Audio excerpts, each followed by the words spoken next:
বিশাল মামলায় আমাদের জন্য মামলা একটা মাত্র চার্জশিট পাইনি এবং ঢাকা মেডিকেল কলেজ হসপিটালে তারা গিয়ে আমাদের সার্টিফিকেট জন্য দুর্বল হয়।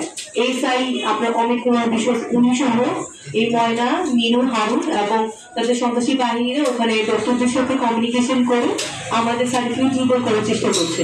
যে জায়গায় আমরা আপনার 31শে অগস্ট 2024 আমরা একটি সংবাদ সম্মেলন করি এবং আমরা যে ইনভলভ হই আমরা প্রেস মিটিং এ এবং আমাদের সব জায়গায় যে ছবিগুলো আমরা উপস্থাপন করেছি থানায় এবং আদালতে সব জায়গায়।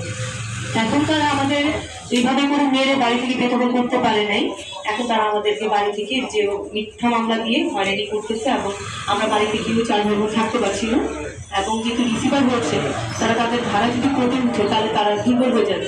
এই দিকটা তারা দেখে চিন্তা করে আমাদের এখন বাটোয়ারা মামলা আমাদের হচ্ছে পক্ষে আসার সম্ভাবনা আছে, কারণ যেহেতু দলিল বিভিন্ন কাগজপত্র আমার বাবা আব্দুল হোসেন নান্টুমালার নামে, আর এখানে আমরা 2 ভাই 2 বোন আর আগের পর 1 ভাই 1 বোন। তারা চিন্তা ভাবনা করতেছে যে যেহেতু আমরা সম্পত্তি খুব নিকটে আমরা পেয়ে যাবো, এই কারণে আমাদের মিথ্যা মামলা দিয়ে হয়রানি করতেছে। যাত্রাবাড়ি থানায় আমাদের কি মার্ডার মামলা দিয়েছে ঘোষণা ছাত্র আন্দোলনের মামলায়। জৈনক 1 জুবাইর আহমেদ আলাইস জুবাইর হোসেন তার হচ্ছে যে মানে ইব্রাহিম ইসাকিয়া জামাত মানে যে জামি একটা মাদ্রাসা আছে, সেই মাদ্রাসা হচ্ছে সন্ত্রাসী মোহাম্মদ আলী ময়নার মেয়ের জামাই। আপনার এই সম্পত্তিটা হচ্ছে যে মাদ্রাসার উপর যে সম্পত্তিটা ময়না মেয়ের জামাইয়ের বাবা এই সম্পত্তিটা দান করেন, সেটার উপর একটা মাদ্রাসা হয়। এই মাদ্রাসার হুজুরের একটা ভাই মারা যায়। সেই মামলাতে ময়না মেয়ের জামাই রেজওয়ান হোসেন সিফা ফাইলিং লয়ার, যে কিনা বংশাল থানায় 10/8/24 মামলা করেছে, সেই মামলার হচ্ছে বাদী তিনি এবং ষড়যন্ত্রমূলকভাবে আমাদের সেই মামলায় আমাদের নাম দিয়ে দেন। আমাকে বানিয়েছে যুবলীগ নেত্রী, যে কিনা কখনই আমার আওয়ামী লীগের সাথে সম্পৃক্ততা ছিল না।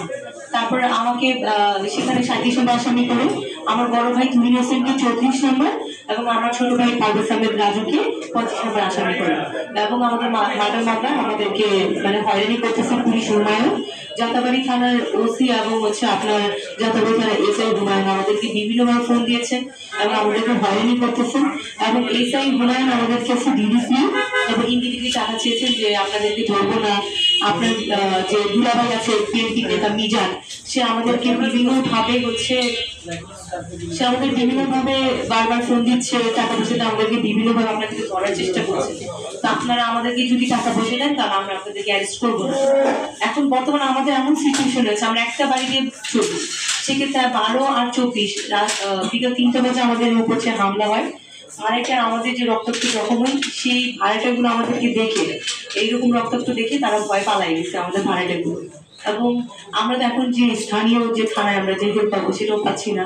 আমরা আইন বিষয়ক উপদেষ্টা যে আমরা তার বরাবর দরখাস্ত করেছি, স্বরাষ্ট্রমন্ত্রী উপদেষ্টা বরাবর দরখাস্ত করেছি, মাননীয় প্রধান উপদেষ্টা বরাবর দরখাস্ত করেছি এবং পুলিশ পরিবার দর্শক এবং পুলিশ কমিশনার বরাবর দরখাস্ত করেছি। এই মিথ্যা মামলা থেকে আমরা অব্যাহতি পাচ্ছি এবং আমরা সাংবাদিক সম্মেলনের মাধ্যমে আমরা এইটাই মেসেজ দিতে চাচ্ছি যে আমাদের পরিবার খুবই আমরা অসহায়। এবং আমি 2020 সাল থেকে এই সাংবাদিক সম্মেলন করছি এবং 15 সাল থেকে আমাদের বিভিন্ন পেপার পত্রিকা আসছে যে আমরা একটা ভিত্তিক পরিবার। কোর্টে অনেক সাংবাদিক ভাইরা আমাদের স্ক্রিপ্ট লিখে নিয়ে গেছেন, আমাদের হিস্ট্রি লিখে নিয়ে গেছেন, বিভিন্ন পেপার পত্রিকা যুগান্তর, তারপর হচ্ছে বাংলাদেশ প্রতিদিন, প্রথম আলো, বাংলাদেশের প্রত্যেকটি পেপার পত্রিকা আমাদের সবকিছু আসছে, কিন্তু আমরা কোনো প্রতিকার পাচ্ছি না।